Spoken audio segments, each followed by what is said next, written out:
Have you ever been disrespected so badly that your blood just boiled?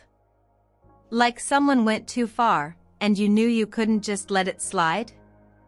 Well, this story is about the day my friend's sister made that mistake, when she decided to throw a bag of dog poop right at my car. But she had no idea that her little joke would turn into the most disgusting and unforgettable payback she'd ever experience.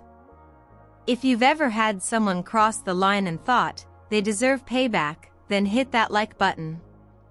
Subscribe and stay till the end, because this is one of those stories where karma doesn't just knock, it crawls in through the sunroof. It was around 2005, one of those hot summer weekends when the air feels heavy and the sun beats down like it's angry. I was driving to my buddy Aaron's house. We'd known each other for more than a decade, about 10 or 11 years. We were close, the kind of friends who could sit in silence for hours and still enjoy each other's company. Aaron lived with his older sister, Tanya, and their mom. Now, Tanya and I never really got along. She was the kind of person who always had a smirk on her face, always acting like she was above everyone else.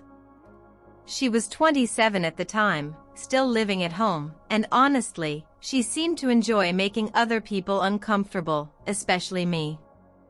They had dogs, those loud, jumpy ones. I never really liked dogs much, and somehow, dogs could always sense that. Every time I came over, they barked like I was an intruder breaking in.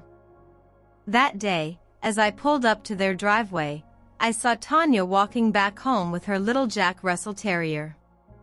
She had one of those small plastic bags in her hand, you know, the ones people use to clean up after their dogs. I didn't think much of it at first. But as I parked, before I could even open my car door, she walked right past me, looked directly at my windshield, and threw that bag of dog poop right at it. The bag smacked against the glass, sliding down slowly, leaving a brown streak behind. For a moment, I just sat there, shocked, disgusted, and angry. The smell hit me next. It was hot outside, and that bag had been baking in the sun. I got out of my car, and Tanya just looked at me, that smug little smirk across her face, and kept walking like she'd done nothing wrong. You know that feeling when someone crosses a line so clearly, and all you can do is stand there, heart pounding, wondering what kind of person does that? That was me. My first instinct was to yell, to confront her. But something in me said no, not yet. I didn't want to give her the satisfaction.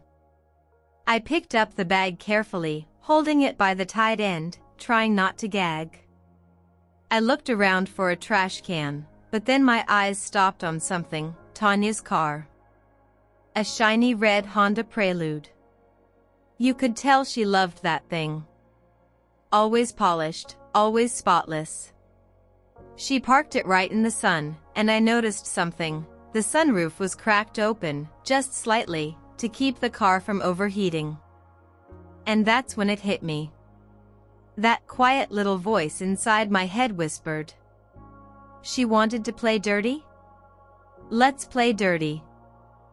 I didn't say a word. I didn't make a scene.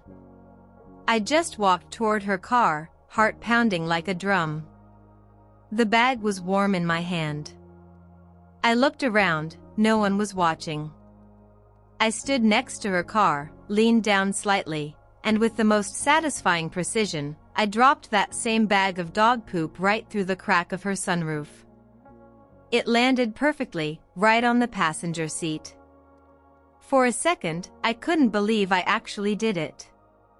But as I walked away, I felt this strange sense of calm. Like justice had quietly been served. I walked into the house carrying my 6-pack of beer, acting normal.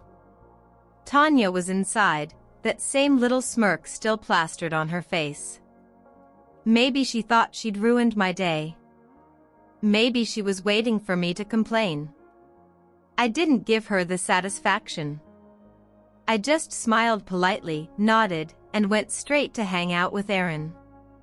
We cracked open a few beers, played some video games, and talked about random stuff. I didn't mention a single word about what had happened. But deep inside, I could already imagine the moment that car door opened later that day. 2 days later, I went back to Erin's house. Tanya was sitting on the porch, arms crossed, face red with anger. I could already tell something happened. The moment she saw me, she said, "You think this is funny, don't you?" I couldn't help but grin. "What do you mean?" I asked, trying to sound innocent. She glared at me, then let it all out. Apparently, she'd been trying to sell her car. The day after I'd visited, someone came by to look at it. When they opened the door, the smell hit them first, a thick, rotten, suffocating stench that filled the whole car. Turns out, that little bag of poop had been sitting inside for hours, under the summer sun, slowly cooking. It had baked into the fabric of the seats, seeped into the cushions, and made the whole car reek like a public toilet on fire. She said the potential buyer took one whiff, covered his mouth, and walked away without another word. She tried cleaning it, but the smell just wouldn't go away. A few days later, she ended up selling the car for way less than it was worth.